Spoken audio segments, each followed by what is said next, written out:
You're going to see a man feel the rain on his face for the first time in nearly 30 years. You'll also see him learn how to use Instagram and the ATM. Why?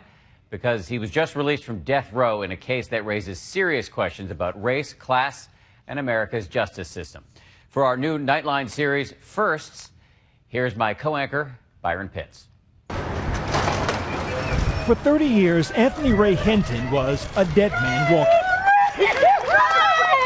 Thank you, Jesus. Thank you, Lord. But not now. Family prayers answered, a dream no longer deferred. 30 years ago, prosecution seemed deemed to take my life from me. 58 years old, Hinton lived more than half his life inside a cage, Holman Correctional Facility in southern Alabama.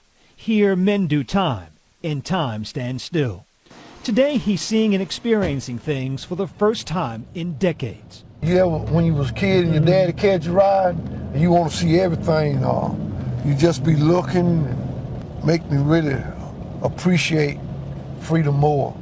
Would you believe this is the first time I've been in the rain in 30 years?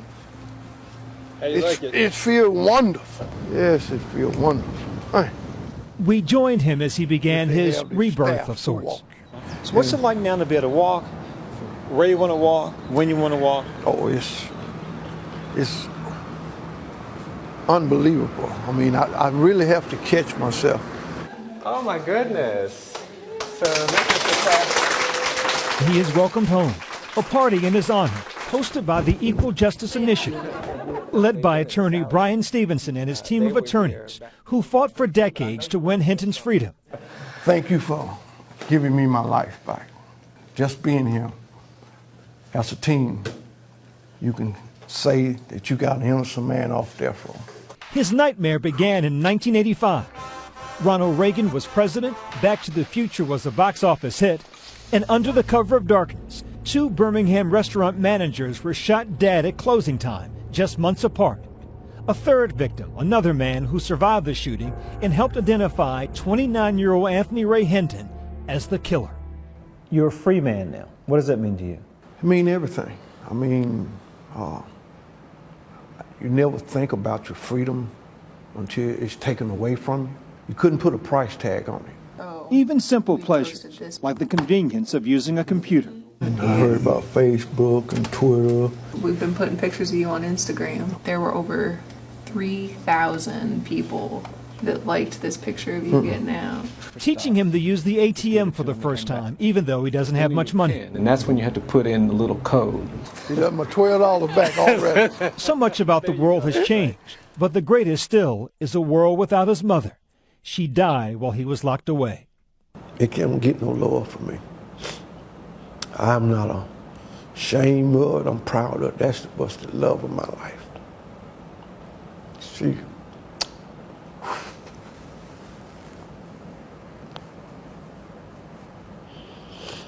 I didn't grow up with a father.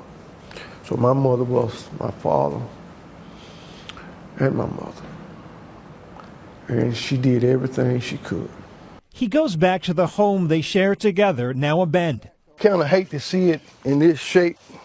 It's his first time there since the night it was all taken away. And I was screaming, "Mama, Mama!" And my mom got right there toward the vent. And I just, they had me handcuffed back here. And I just did it like that. And she went to screaming, asking them, what you got, what's going on? What y'all got him arrested for? What them handcuff on my baby for? Detective showed me, said, "I got your mama pistol." This is the room where Hinton's mother kept her .38 caliber revolver.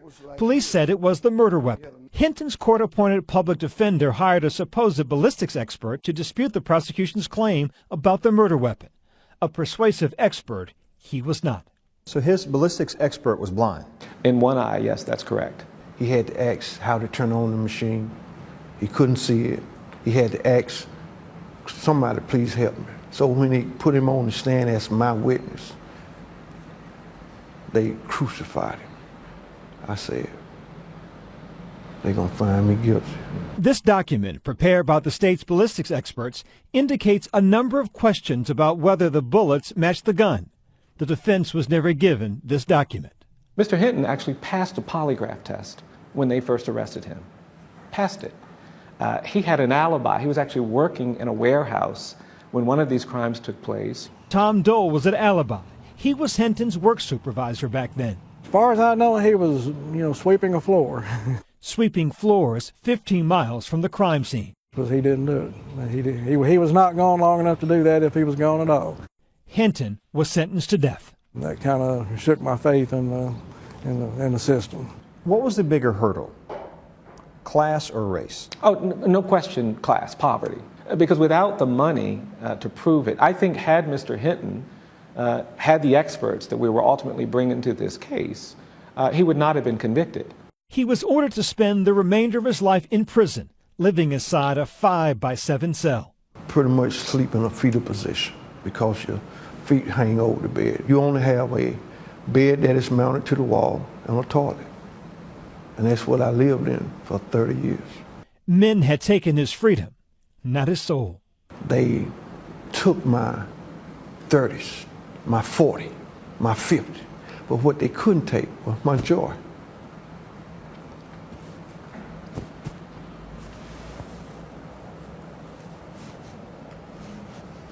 I couldn't do a thing about the years, but I could control my joy.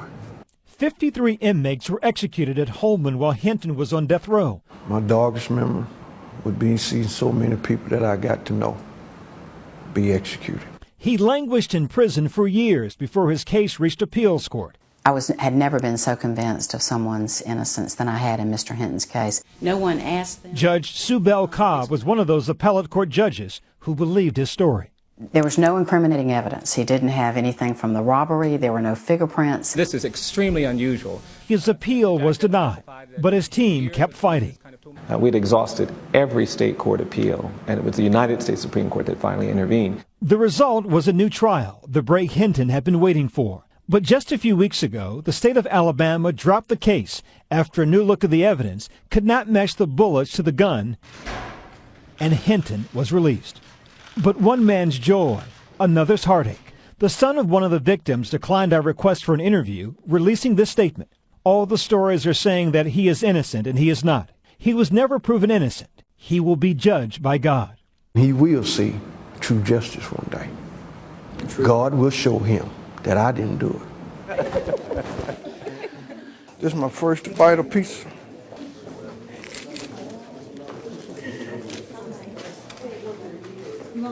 How's it taste? It's good. He hasn't lost his sense of humor. Since I've been locked up for 30 years and finances is tight, $5 a slice. I don't sense any bitterness. Why is that? Bitterness kills the soul. I cannot hate because my Bible teaches me not to hate. I've seen hate at its worst. What would it profit me to hate? Well, I think my next big project is to try to get the money to restore my mama's house, and this will be a place I can lay my head and call it my own and give it the respect that I know she would be proud of. Freedom, he is learning, has never been free or easy.